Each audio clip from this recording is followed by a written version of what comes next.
วันนั้นอายเห็นน้องไปกับเขาเห็นแล้วอายต้องเศร้าเหงาในใจคนเดียวอายเห็นยังจำติดตาฝังใจ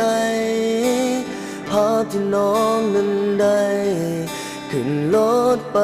กับเขาเจ็บใจ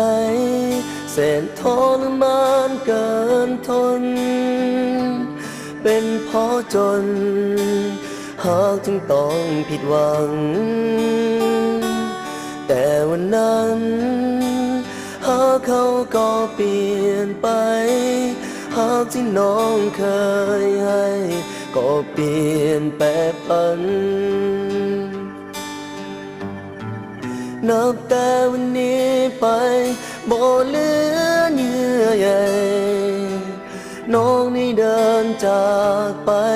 กับเขาขอให้บอกความจริงออกมาให้รู้ว่าน้องจะเดินจากไป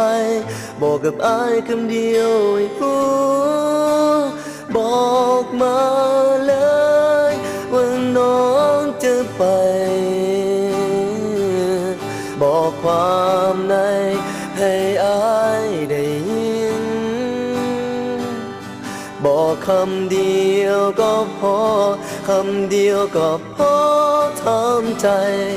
จะจากไปปล่อยอายมีเพียงคนเดียว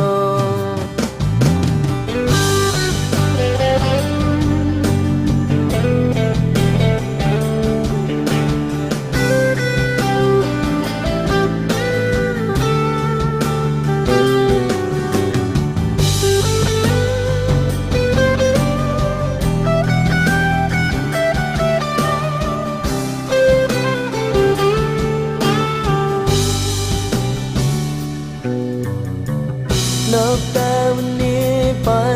บ่เหลือเยื่อใยน้องได้เดินจากไปกับเขาขอให้บอกความจริงออกมาให้รู้ว่าน้องจะเดินจากไปบอกกับอายคำเดียวให้รู้บอกมา